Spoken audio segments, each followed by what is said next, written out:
Buenas noches.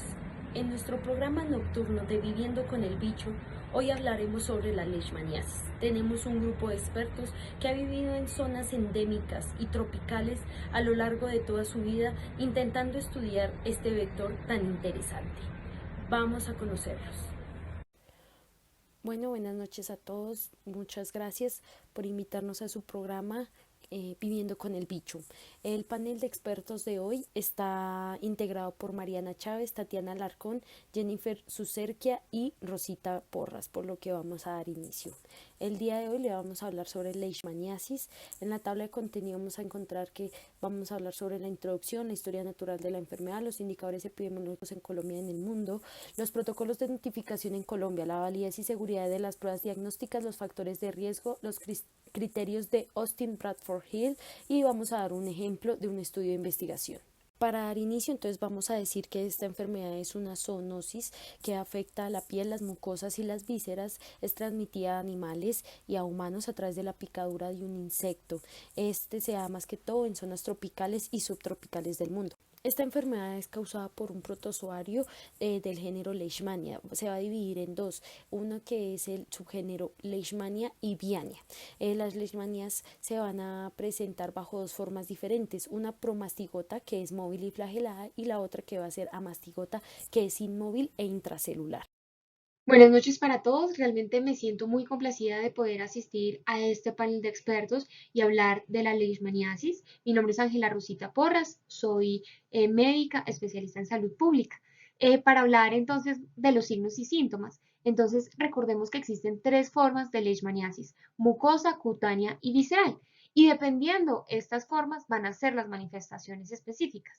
Pero tenemos que recordar que estas manifestaciones varían dependiendo la respuesta inmune del hospedador, la especie del parásito y el tiempo de evolución de la infección.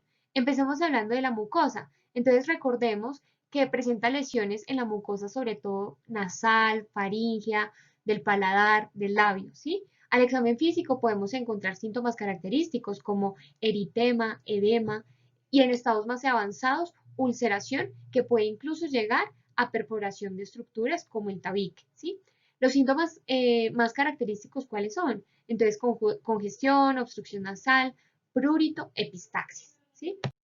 La leishmaniasis cutánea, entonces, vamos a ver que inicialmente hay una presencia de pápula, ¿cierto? Que se va a convertir en un nódulo y finalmente se ulcera. Esa úlcera eh, va a estar recubierta por una costra que va a estar muy profunda y cuando se intenta retirar va a sangrar con facilidad. ¿Cuáles son las características de estas úlceras? Entonces tiene un fondo limpio, como podemos ver, es de color rosado, redondeada en los bordes y es regular, ¿cierto? Es indolora, importante reconocerla, pero recordemos que si de pronto esa úlcera está acompañada de un nódulo, puede llegar mucho más fácil a la vía linfática, donde va a presentar, va a estar acompañado de síntomas como linfangitis y adenopatías regionales. Entonces recordemos que la leishmaniasis cutánea, que por cierto es la que más casos presenta anualmente, va a presentar primero unas úlceras que si llegan a la vía linfática se puede acompañar de adenopatías y linfangitis. La leishmaniasis visceral. Entonces recordemos que esta es la forma más mortal de las tres formas, pues porque es la que más casos presenta, a diferencia de las otras que realmente la mortalidad es muy baja. Esta se va a caracterizar, por ejemplo, por pérdida de peso, fiebre, hepatoesplenomegalia, ¿cierto? También podemos presentar linfadenopatías y nódulos firmes y móviles que no son dolorosos a la palpación. Buenas tardes, señores televidentes. Me presento. Yo soy la doctora Mariana Chávez, máster en Inmunología Avanzada de la Universidad de Barcelona, y les voy a explicar brevemente el modo de transmisión de la leishmaniasis. La leishmaniasis es transmitida por la picadura de flebótomos, que son pequeñas moscas que abundan todo el año en zonas tropicales y en verano en las zonas templadas. Se reconocen como vectores de leishmaniasis solamente a dos géneros, que son en Europa, Asia y África el género Phlebotomus y en América el género Lutzomia. Todas las especies de Lutzomia pueden ser potencialmente vectores de leishmaniasis. Y las hembras son las responsables de la transmisión de la enfermedad. Estas moscas van a inyectar la etapa infecciosa de la leishmaniasis, son los promastigotes, durante la ingestión de la sangre. Ya en el periodo de incubación, la vamos a diferenciar por leishmaniasis cutánea y visceral. Entonces, la leishmaniasis cutánea se caracteriza más que todo por lesiones ulceradas en la piel. El periodo de incubación es de 2 semanas a 4 meses desde la picadura. Y ya la leishmaniasis visceral o Kala-Azar, esta leishmaniasis afecta a varios órganos como el vaso, el hígado y la médula ósea principalmente. El periodo de incubación de esta leishmaniasis oscila entre 10 días y 2 años, aunque lo normal es de 2 a 4 meses. Ya a continuación mi colega Jennifer les va a hablar un poquito acerca del periodo de transmisibilidad. Muchas gracias. Bueno, mucho gusto, mi nombre es Jennifer Suserquia y soy médica especialista en epidemiología de la Universidad Cooperativa de Colombia. Hoy les vengo a hablar del periodo de transmisibilidad, teniendo en cuenta que ese es el lapso de tiempo en que un agente infeccioso puede ser transferido. En cuanto a la leishmaniasis cutánea, este puede ser transferido en meses o hasta en años y puede perdurar hasta 2 años porque el parásito puede perdurar todo ese tiempo. Y la leishmaniasis visceral es muchísimo más extenso, puede extenderse hasta muchísimo más años porque el parásito puede seguir persistiendo aún después de que el paciente tenga un restablecimiento clínico de sus síntomas. Y además hay que tener en cuenta que cuando este parásito infecta de forma de leishmaniasis visceral, el paciente puede transferir este parásito de 8 a 20 días después de esa infección, porque esos son los días que el promastigote se demora en multiplicarse y en desarrollarse en el intestino para ya después surgir los parásitos, que es la forma infectante. Bueno, en cuanto a cuál es la población que está más susceptible a tener estas infecciones, recordemos que como esta infección es dada por la picadura de un mosquito y el mosquito usualmente le gusta más los ambientes de clima tropicales, cálidos, donde haya mucha humedad y mucha zona verde. Por eso la población que está más susceptible a estas infecciones es la población que mantiene en este tipo de ambientes, como son los soldados, los agricultores, los campesinos, los estudiantes pero de zonas rurales y las amas de casa. También hay otras condiciones que pueden llegar a ser susceptibles para esta infección, como es la desnutrición y enfermedades inmunocomprometedoras como sería el SIDA. Bueno, ya cambiando el tema de lo que era la historia natural de la enfermedad, ahora vamos a entrar al tema de métodos diagnósticos. Yo se los voy a nombrar por encimita porque luego mi colega Tatiana va a profundizar más en ellos. Entonces podemos ver el listado de los diferentes métodos diagnósticos que se pueden usar según el diferente leishmaniasis que puede dar. Están en orden. El primero que esté en el listado es el primero que se debe usar según la leishmaniasis. Por ejemplo, en la leishmaniasis cutánea, lo primero que se debe usar, lo primero que se debería hacer es examen directo. La leishmaniasis visceral, que es como la más grave, además de métodos diagnósticos, también hay que hacer exámenes para mirar el compromiso hepático y tener en cuenta que como estas enfermedades normalmente dan en zonas rurales, a esos pacientes hay que llevarlo lo más pronto posible a otros niveles de complejidad, como sería nivel 2 o nivel 3. Ahora, vamos a hablar rápidamente de los indicadores tanto de Colombia como en el mundo. Esos son muy importantes porque nos permiten ver el comportamiento de la enfermedad. Entonces, vamos a tener en cuenta que se hizo un rastreo de cómo era ese comportamiento y nos dimos cuenta que tanto en leishmaniasis mucosa como en la leishmaniasis cutánea, la mortalidad y la letalidad es demasiado extraña. Por ende, no se encuentran registros o son muy pocos realmente y generalmente es 0%. Entonces, con fines prácticos, se tomó la leishmaniasis visceral, ya que es la que más casos presenta. Sin embargo, en Colombia nos dimos cuenta que tanto en el 2020, 2019, no se presentaron casos. En el 2018 se presentó solo uno y en el 2017 se presentaron 3 casos. Es por eso que con fines académicos decidimos tomar este año como referencia para la mortalidad y para calcular la letalidad. Sin embargo, la incidencia sí es mucho más fácil calcularla, encontrarla. Entonces, analizamos también la incidencia de la leishmaniasis cutánea y visceral, ¿sí? Entonces, acá podemos ver los indicadores que les acabo de decir. Y todo esto lo comparamos con un país hermano que es Paraguay. En cuanto a los protocolos de notificación en Colombia, vamos a empezar por las definiciones de caso estipulados en el lineamiento. Entonces vamos a tener que está el caso confirmado por leishmaniasis cutánea, caso confirmado por leishmaniasis mucosa, caso probable por leishmaniasis visceral y caso confirmado por leishmaniasis visceral. Lo que es necesario tener en cuenta los criterios que las guías nos establecen, porque digamos cada una se caracteriza por su tipo de lesión, sus signos y síntomas, entonces es importante tener esto en cuenta. Bueno, en cuanto a los métodos diagnósticos, entonces tenemos el diagnóstico de la leishmaniasis cutánea, tenemos dos, que es el examen directo y el cultivo. El examen directo es algo fácil, económico y rápido. Se hace un raspado a través de la úlcera y es positiva cuando hay presencia de mastigotes y negativa cuando no. Y el cultivo es solo para identificar qué tipo de especie es. En cuanto a los métodos de diagnóstico de la leishmaniasis mucosa, vamos a tener tres pruebas.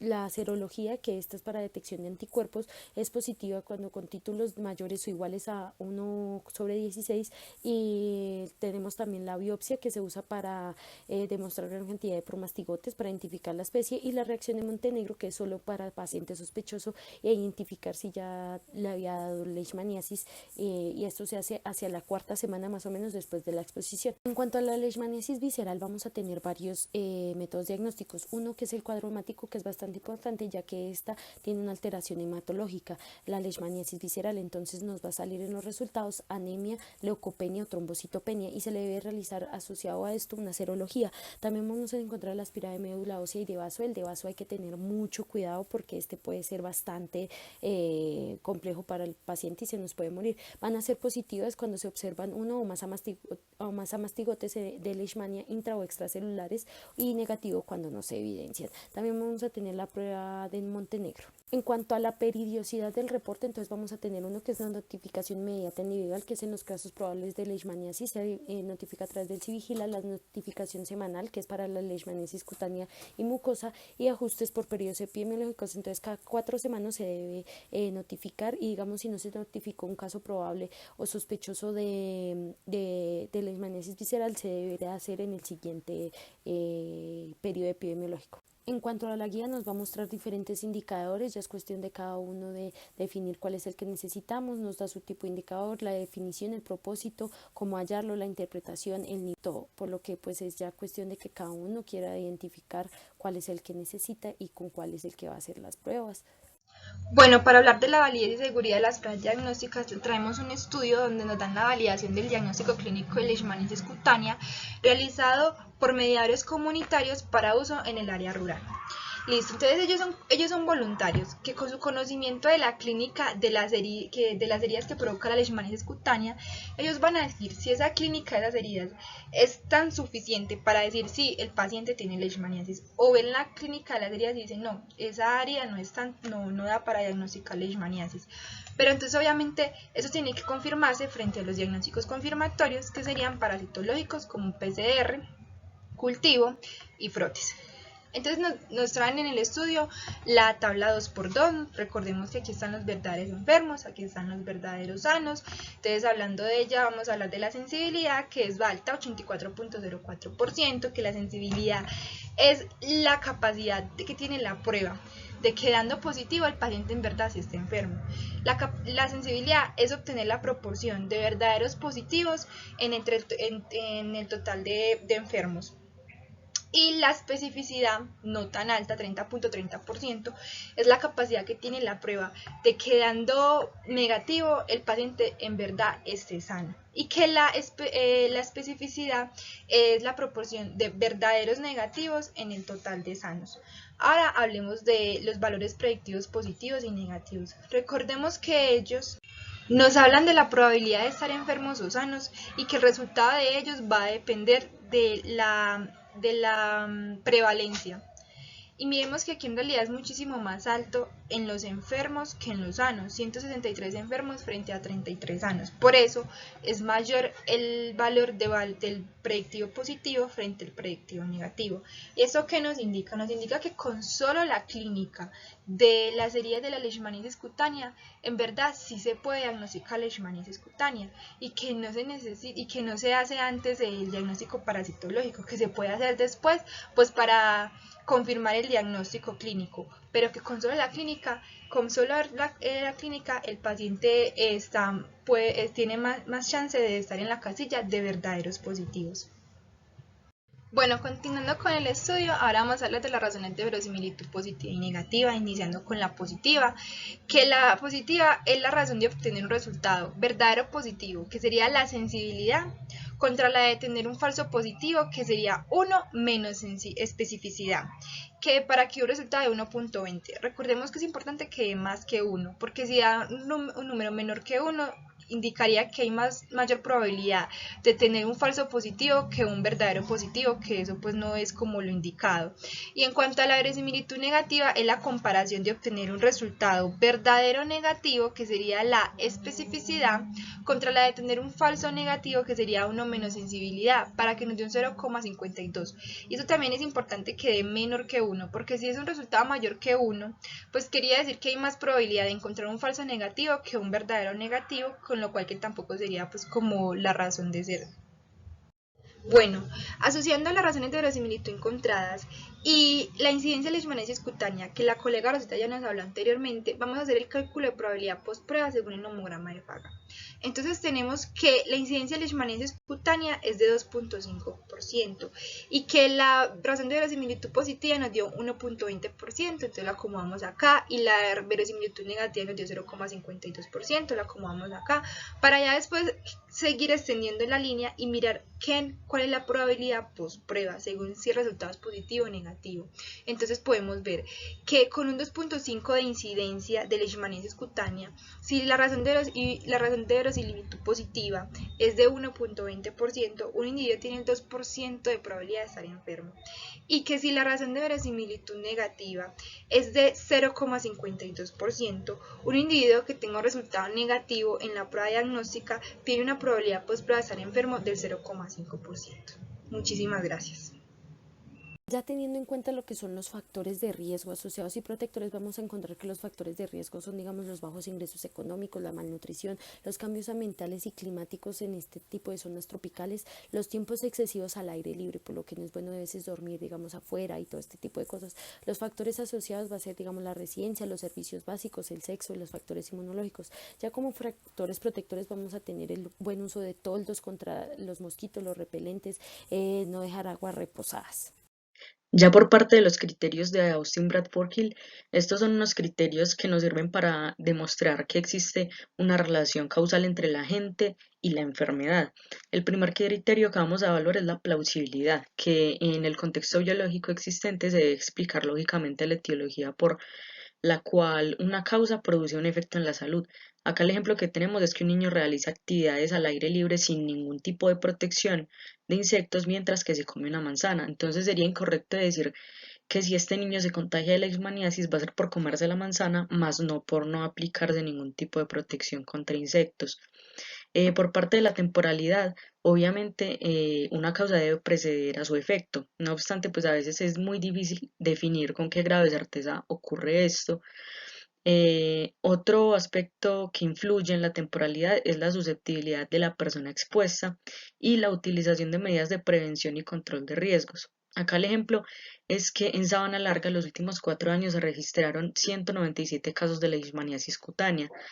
Dado la cercanía que tiene Sabana Larga con el proyecto hidroeléctrico de Ituango, muchos habitantes han relacionado los problemas que tienen las obras con estos problemas en la salud de los habitantes. La fuerza de asociación está determinada por la estrecha relación entre el agente causal y el efecto adverso a la salud. La fuerza de asociación depende de la frecuencia relativa de otras causas. La asociación causal es intensa cuando el factor de riesgo está asociado a un riesgo relativo muy alto. El ejemplo acá es que en un estudio que se titula Factores de riesgo para la leishmaniasis cutánea, que es una revisión sistemática de estudios de casos y controles que se realizó en 2017, se registró un OR de 24,1 y de 9,2 referente a pasar tiempo excesivo al aire libre. Por ende, determinamos que como este OR es tan alto, el pasar el tiempo excesivo al aire libre está más relacionado con contagiarse de leishmaniasis. Por parte de dosis y respuesta van a haber 3 implicaciones.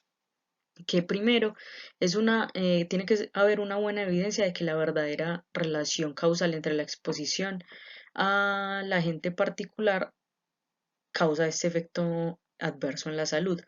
También tiene que permitir demostrar que un factor de riesgo en particular se relaciona a un efecto adverso en la salud. Y el tercero es que la relación dosis-efecto se puede ver modificada o ausente por el efecto del umbral del compuesto.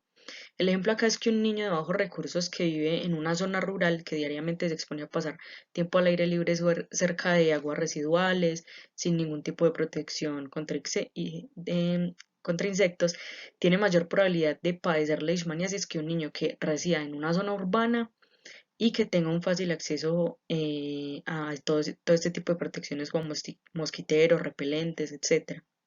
En especificidad, es una causa que origina el efecto en particular. Este criterio no se puede utilizar para rechazar una hipótesis causal porque muchos síntomas y signos obedecen a una causa y una enfermedad puede ser el resultado de múltiples causas. Entonces acá el ejemplo es que un paciente que presentó dermatitis crónica con lesiones eritematosas y edematosas fue diagnosticado. Tuvo un primer diagnóstico de psoriasis, que más tarde se descartó mediante microscopía e histología, ya que se demostró que el agente etiológico era la leishmania.